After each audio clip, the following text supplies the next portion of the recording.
What's up, everybody? Welcome back to the channel. As promised, we're going to do a little experiment.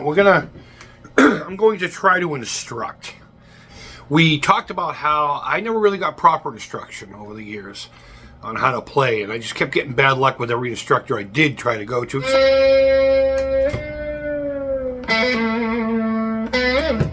And that's what I want to talk about today. Not just jerking your guitar off a little bit. Oh, excuse the expression. I didn't mean that the way it came out. Or did I?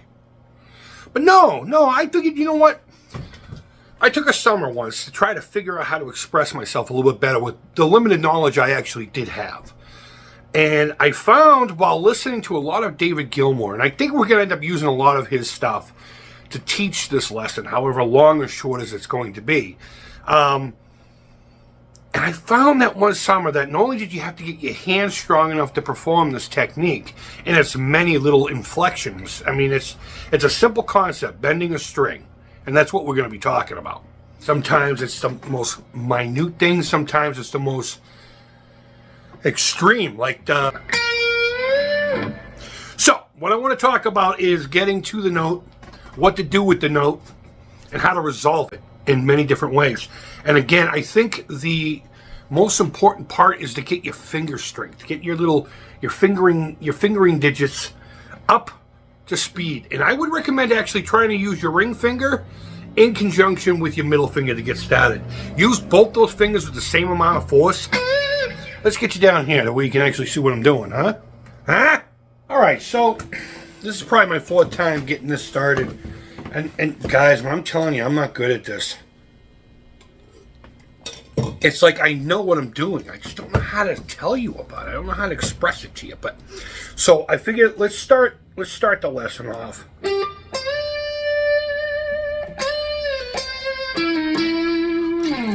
With the solo of the Mother. Pink Floyd, The Wall.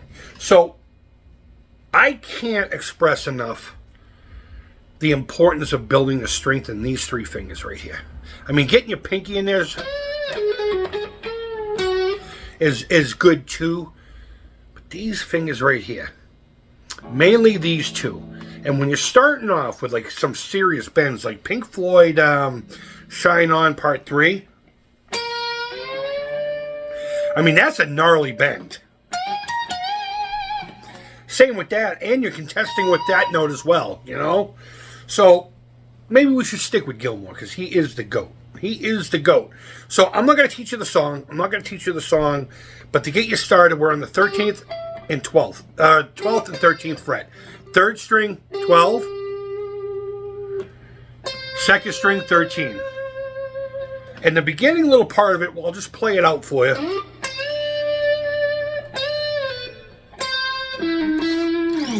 All right, well, that was poorly done.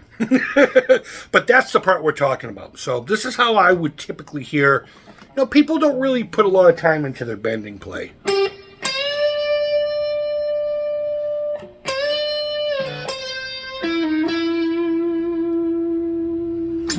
And you know what? There's nothing wrong with that. It just doesn't have any flavor. It has no vibe. It doesn't have its own character, and it absolutely doesn't sound like David Gilmour, if that's where you're going with that.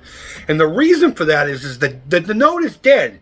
You got to pitch, and if you got that far, then you know what? You're doing a lot better than most people, because that's not a gnarly bend, but it's almost a gnarly bend. What I recommend you doing is learning how to not bend the string, but grab the note and take it where you want to. I want you to physically escort. Pretend you're a corrections officer like I used to be, and compel movement. Put your hands on the shoulder of the note and say, we're going this way, buddy. So instead of just being there, get there. What is it they tell you? They tell you half the fun is in getting to the destination, the road trip.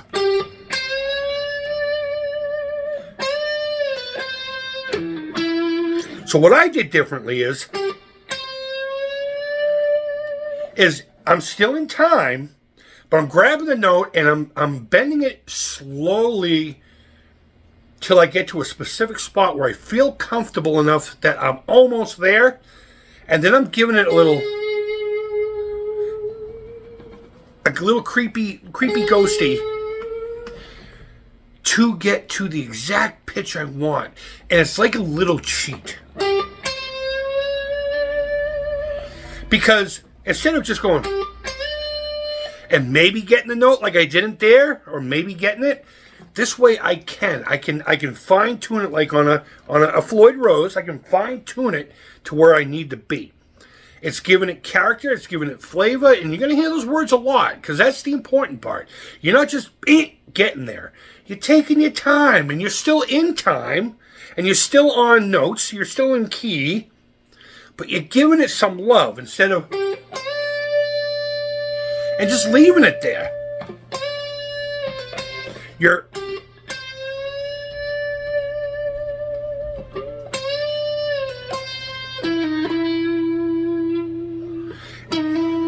you could do that. Or you could just give it a little bit of wiggle, wiggle, wiggle, wiggle, you know, tickle that shit. Make it giggle.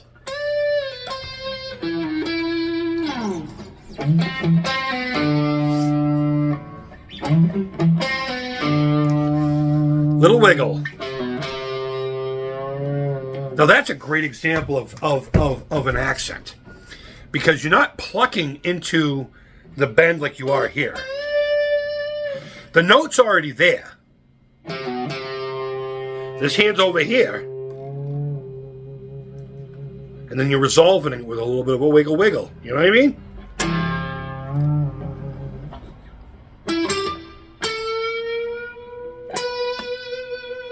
Now there I did a little something different. I brought it to pitch slowly, but then I waited. I left it there for half a second. And then I plucked it again off slightly and then wiggled it in. So before it was bend with a wiggle. This time it's bend. Then wiggle. Okay, that wasn't the actual song, but you get what I'm talking about there. I think one of the most expressive things you can do is after resolving like a... it's not just letting the last note die. And make it almost like an afterthought. So we learned how to escort the note, but what if we just want to walk it somewhere? You know what I mean? What if we want the note to dance? And both Jimmy Page and early Clapton, I'm talking about like with the Cream. The Cream, what a great band, right? They used to do a technique like this, and let's see if I can play it properly.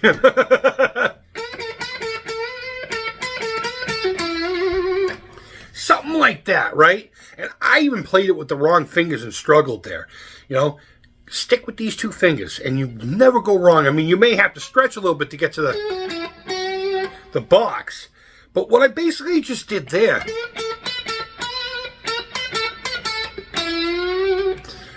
is I did what I call hard bending. You're plucking every time the string moves. And then giving it a wiggle, that little cheat to get it to pitch.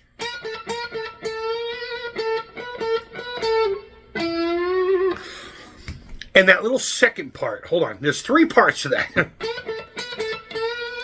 You do it again, but it's kind of in reverse. You start at the note.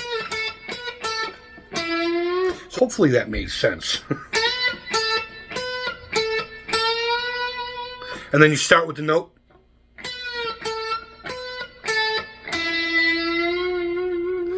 And then you just drag and wiggle that note, and it should sound something like this. And the whole time, you're a little frantic, right? You just did a whole bunch of coke, and the whole time is really expressive. Or you could just...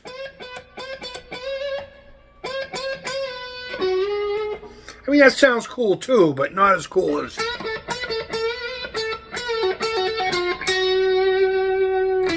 So excuse the hard jump. It's been a couple of days since I recorded last. And the landlord's home, so I'm not going to crank the amp and pray that the sound gets to the phone. In fact, I just put the phone about half a foot away from the speaker, and hopefully it's good enough. But the last technique is simple enough. It's really simple enough. And it's literally just a pull-off. I mean, you could just do that. You could do pull-offs like, you know, but giving it a little bit of a bend, and you heard a lot of this in the 80s. So you're literally just doing a pull-off, but as you're pulling off, you're giving it just a slight little off. You're just taking it out of pitch, just oh so slightly. And slowly it sounds like a bunch of dying elephants, doesn't it? But it's actually a really simple technique, and it can really make you sound a little bit more accomplished than you really are. So if you get that chick over and you really want to push it to the limit, just, you know, and you'll sound like a friggin' rock star. Last example, great example. I believe the song is called Warning by Black Sabbath. I should know this by now. Sabbath is between Sabbath and James Hetfield. It's the whole reason I play guitar. But he does this really cool thing where he does it, you know, your typical bend, you know, bluesy thing. Right? But then he follows it up with a pull-off, a double stop pull-off, meaning 2 strings at once. But he doesn't just do that. So basically take that technique we just did down here, and that's on the, what is that, the 5th fret? Yeah, that's the 5th fret. That's on the 5th fret. But do it here. What strings are we playing around with here? We're playing with the 3rd and the 4th on the 2nd fret. And you're just basically giving it a little bit of out-of-tune flavor, you know? You're making it sound horrible, but in context,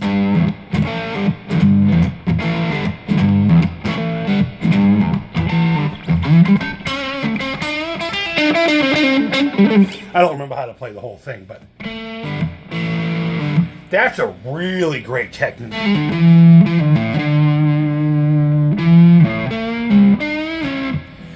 It can sound cool in context of a song, you know? So I hope some of those helped you out with your bending. Again, it wasn't about the actual learning how to bend. It was about how to use them expressively. So, I mean, there we have it. A couple of different ways to use bending in an expressive manner, taught poorly by a guy who has no idea what the heck to call anything on the instrument in which he has been playing since he was in the grade of 6. But this was more of an experiment than it was an actual lesson. And I hope a lot of people, anyone who stumbles on this, especially if you made it this far, understands that this was just more of an experiment for myself. And I'm already editing the first couple of parts I did, and I cut out a whole lot. Oh my God, did I just start going nuts. I know a lot of people like that. Maybe what I'll do is I'll do like a cut edit of just me noodling mindlessly in between ideas and expressing what I'm trying to show you. But this was more of a thing to tell you that this is why I just don't teach. I probably could teach and make, what, 20, 30 bucks an hour or whatever it is, half hour. I just don't have the patience. I don't have the knowledge as far as telling people what it is. And I could show you how to do it like I just did. But if you don't know what it actually is and you get into a real life situation, then you're just going to look like an idiot, which is going to make me look like a jerk. So there will be no instructing from me. Maybe once in a while I'll throw one out. Maybe it'll be a series. Poorly instructed. You know, maybe I'll teach you how to do this stuff. I know you can't see what I'm doing there, and that's perfectly fine. Oh man, you want to know another bend? Should have taught you how to do that with a little tapping. If you could tell me who did that and then what solo, I'll send you a virtual cookie. Guys, go ahead and leave your feedback. Thumbs up, thumbs down, all feedback to the Creeps Positive. Guys, thank you so much. Thank you so much for watching. Thank you for putting up with all these little experiments that I do on this channel. This is a vlog channel. I just kind of dump in here. And not even half as much as I really want to. I need to get to the point where I'm just like, I want to record this and just put it out there. Because it's supposed to be a daily vlog, you know? This is my life.